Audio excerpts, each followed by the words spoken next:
Hey, how's it going? It's Demetrius. Two reasons for making this video.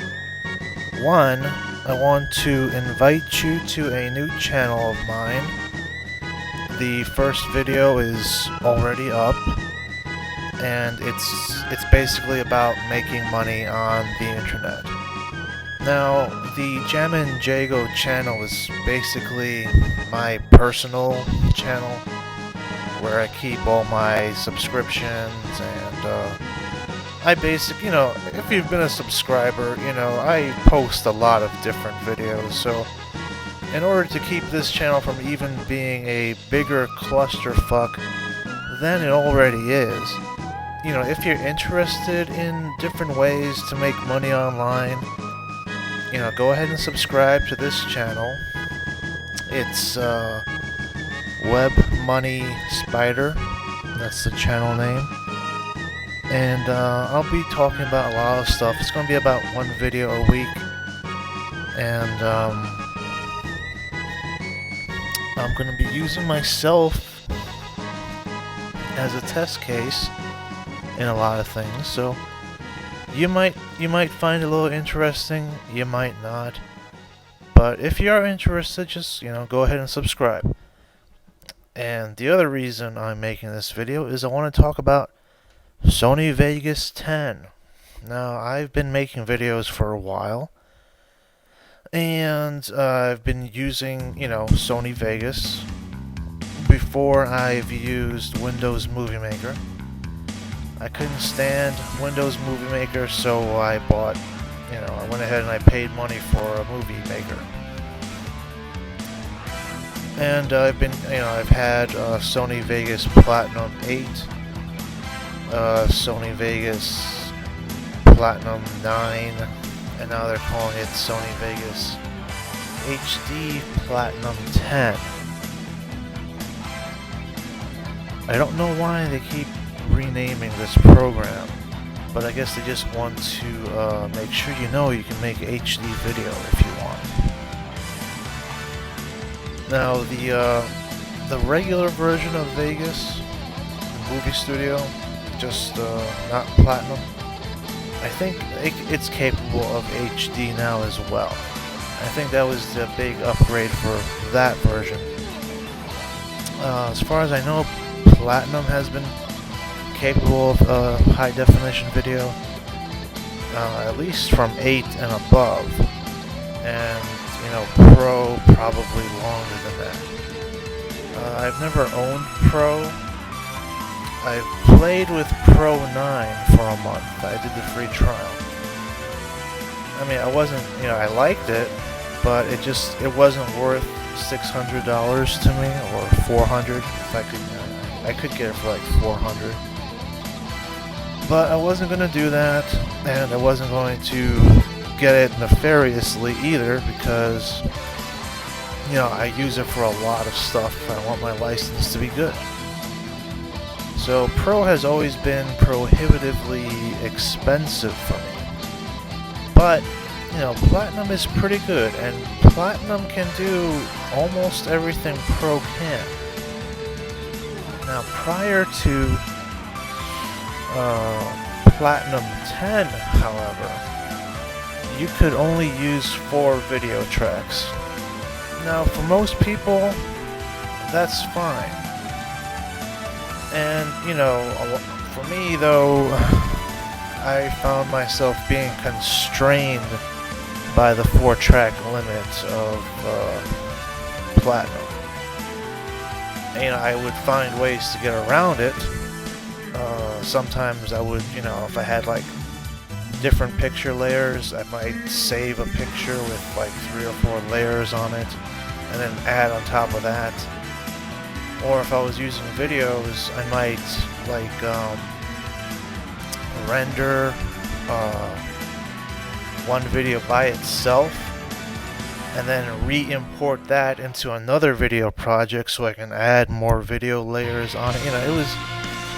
It was a pain in the ass sometimes, and I've done that several times. I hated doing it. But in 10, you can have up to 10 video layers, and you know, I can't tell you how appealing that is to me. Now, 10 video layers it might be overkill, but there are times when it comes in handy. Like, it really comes in handy if you're using masking, for instance. Now, there may be a way to do this, I don't know. I mean, I know a lot about Sony Vegas, but I don't know everything. I've been using it for years. I've gotten pretty good at it, pretty much 90% self-taught though. So, you know, there may be a way to do this, I don't know. But when you do the masking, and by the way, the compositing modes for Platinum are still pretty basic. Like, I know Pro has a lot of different compositing modes. I played around with them. I mean, some of them are kind of cool, but really, you could get similar effects with Platinum just by using certain special effects, and just using the two composite modes we have in Platinum. But anyway, like if you're doing masking, you pretty much have to devote certain tracks for the whole video to that purpose. Like, I can't, like, for certain special effects, like let's say you have a track wide special effect, you can like set the special effect to discontinue at a certain, you know, point in the video duration. But I don't think you can do that with masking. Like, if you make, you know, one track a source, the other track a parent, they have to stay that way for the whole video. So that's gonna take like, it's gonna take at least two video tracks out of the project. And usually whenever I wanted to use masking of any sort, I had to resort to, you know, just friggin' making a separate video file and do my little effect, and then re-import that into another project. And it sucked. I hate it doing that. So I'm really happy about the fact that you can have up to 10 video tracks. I think you can also have, yeah, you can also have 10 audio tracks. I really don't care about that. I've seldomly, you know, been hurting for another audio track, but it's there. Sometimes, if you have like a file that's really low value, the one trick you can do is you can layer that on multiple audio tracks over and over. They play over each other and it artificially raises the volume. Sometimes that can be a good trick. But, you know, otherwise, yeah, I mean, you can have 10 audio tracks if you want. I don't know why you would, but it's there. Now, you know, I had 8 for a number of years, and then I got 9. And, you know, right off the bat, I noticed 9 was just, you know, was just sluggish. It took longer to load up. You know, I have a crappy computer. You know, I have a Pentium 4. I don't even have a dual core. So my computer kind of sucks. So my computer really notices this sort of thing. Maybe other computers wouldn't. But 9 was just, you know, it was just really sluggish. And one of the things I really hated about it is whenever you open the program up, it would force you to like make a video project folder. You had to save something before you can start doing anything. I can't tell you how annoying that was. Sometimes I just wanted to open up the program, do a little quick edit on something. Sometimes I just wanted to make myself a wallpaper. Sometimes I just wanted to make myself a banner. Like, I use Vegas for making banners. It's kind of an unconventional thing to do, but I think it works really well as a banner maker. And it's going to work a hell of a lot better now that I have 10 tracks available. And 9 just wasn't having any of that. So, you know, it was a bigger resource hog. It took longer to start up. And the worst offense, and I have no idea why this is, it took twice as long to render as 8 does.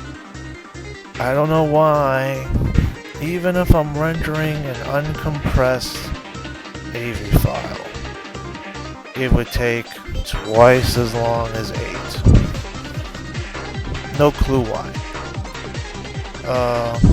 There was a couple things it did a little better than 8, but as far as I could tell, there was nothing I could do with 9 that I couldn't do with 8, unless you want to count uploading directly to YouTube, which I never did anyway. So 9 was kind of a waste of money for me. Now I did get it. I did get like the special version of Platinum where it comes with SoundForge, and it came with SoundForge. It came with some audio soundtrack things I never really used. It kind of sucked. But if you had gotten the physical edition, you'd also have some sound effects. I wish I got those, but I got the download to save some money, you know. Sound effects would have been nice. I didn't like SoundForge. I mean, SoundForge is an okay program, I guess, if you're into that stuff. But like every time I had an idea for something cool, I'm like, oh, well, what if I do this, you know? And then, you know, every time I had an idea for something useful to do with SoundForge, whatever that thing I wanted to do, it was limited to the professional version of SoundForge, which I did not have.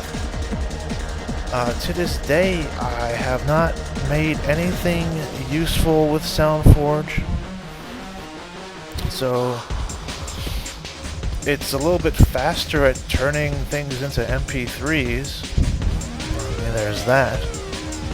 You can use it as a basic MP3 editor, but you know, I haven't done much with it. So when I bought 10, I did not get the special fancy pants, more expensive version of 10. I got the basic one. I paid about $60 for it. 64, I think. And it comes with, you also get, what is it, 360 soundtracks, which are probably like 60 songs at various lengths, like 15 seconds, 30, 60, 2 minutes. So, you know, if you want to buy 10, I recommend getting the cheaper one, because SoundForge, I don't think you're going to get much use out of that. Unless you're really into audio editing, which if you are, you probably have something better than SoundForge anyway. I mean, I guess SoundForge, at least, you know, the mid-grade version, which is the one they're giving you, is such crap, they can afford to just basically give it away with Vegas. So, you know, don't worry about that. Well, I really like 10. I really like Vegas 10. So, you know, if you're into video editing, Vegas 10 Platinum, really good for the money.